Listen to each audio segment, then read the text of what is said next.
Hi అండి, అందరికీ నమస్కారం. నేను మీ వేణుగోపాల్ రెడ్డి ఫ్రమ్ జోష్ ఇన్నోవేషన్స్ ప్రైవేట్ లిమిటెడ్, freshers.hiring.com, జోష్ ఓవర్సీస్ కన్సల్టెన్సీ. సంయుక్తంగా మనం విద్యార్థులకు అవసరమైనటువంటి అనేక వీడియోస్ చేస్తున్నాం.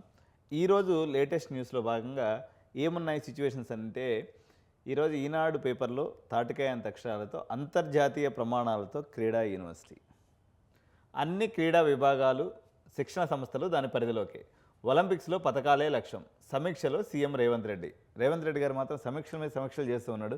స్కిల్ యూనివర్సిటీ అన్నాడు, ఇక దానికైతే ఈఎస్ఐసీలో ప్రారంభం అన్నారు. ఇంతవరకు అయితే ఈ అకాడమిక్ ఇయర్ కూడా డిగ్రీలో జాయిన్ అయిపోయినారు. ఫైనల్ ఫేజ్ కౌన్సిలింగ్ కూడా అయిపోయింది, స్పాట్ అడ్మిషన్స్ కూడా వస్తున్నాయి. కాబట్టి స్కిల్ యూనివర్సిటీ అడ్మిషన్స్ ఈ సంవత్సరం ఉంటాయా లేదా అంటే చెప్పడానికైతే మాకు కూడా ఎవరు అందుబాటులోకి అధికారులు రావట్లేదు.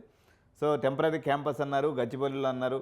ఇంజనీరింగ్ స్టాఫ్ కాలేజ్ ఆఫ్ ఇండియాలో ఈ సంవత్సరం నుంచి అడ్మిషన్స్ తీసుకుంటా ఉన్నారు. 350 కోట్లు బడ్జెట్ కూడా శాంక్షన్ చేశారు. కానీ ఇంతవరకు దానికి సంబంధించినటువంటి ఏ ఇన్ఫర్మేషన్ కూడా మాకు కూడా ఏమీ తెలియట్లేదు. అక్కడ వెళ్ళి అడిగితే ఇక్కడ ఏం లేదని చెప్తున్నారు. సో ఇప్పుడైతే మళ్ళీ ఇంకొక యూనివర్సిటీ అనౌన్స్ చేశారు. సో కొత్త యూనివర్సిటీస్ మాత్రం అనౌన్స్మెంట్ అయితే రాష్ట్రం చాలా గొప్పగా చేస్తుందని చెప్పొచ్చు. సో రాష్ట్రంలో అంతర్జాతీయ ప్రమాణాలతో క్రీడా విశ్వవిద్యాలయాన్ని ఏర్పాటు చేయాలని, దేశ క్రీడా రంగానికి కేంద్ర బిందువుగా తెలంగాణ ఉండాలని సీఎం రేవంత్ రెడ్డి ఆదేశించారు. దశాబ్దాల క్రితమే ఆఫ్రో ఏషియన్ గేమ్స్కి ఆతిథ్యం ఇచ్చిన ఘనత హైదరాబాద్కు ఉందని, భవిష్యత్తులో ఒలింపిక్స్ కూడా వేదికగా మార్చాలని ఆకాంక్షించారట. ఒలింపిక్స్లోని ప్రతి క్రీడలో పథకాలు దక్కేలా తెలంగాణ క్రీడాకారులను తీర్చిదిద్దాలని స్పష్టం చేశారు. ఈ మేరకు సోమవారం సచివాలయంలో ఉన్నతాధికారులతో ముఖ్యమంత్రి రేవంత్ రెడ్డి భేటీ అయ్యారు. 4th సిటీలో ఏర్పాటు చేయనున్న యంగ్ ఇండియా స్పోర్ట్స్ యూనివర్సిటీపై. సో ఇప్పుడు యాక్చువల్గా వీళ్ళు తెలంగాణ గవర్నమెంట్ ఏం చేసిందంటే, ఇప్పుడు ఇంతకుముందు మనకి సైబరాబాద్ సిటీ, హైటెక్ సిటీ, ఎట్లా మనకి సెంట్రల్ సిటీ ఎట్లా జోన్స్గా ఉన్నాయో, మనకి 4th సిటీ అనేది వీళ్ళు కాంగ్రెస్ వాళ్ళు తలపెట్టినటువంటి మరొక, ఇప్పుడు సైబరాబాద్ సిటీ లాగా వీళ్ళు ఒక సిటీని డెవలప్ చేయదలుచుకున్నారు. ఆ 4th సిటీలో ఈ యొక్క కాలేజీకి, ఈ యొక్క యూనివర్సిటీకి వీళ్ళు పెట్టుకున్నటువంటి పేరు ఏంటంటే యంగ్ ఇండియా స్పోర్ట్స్ యూనివర్సిటీ.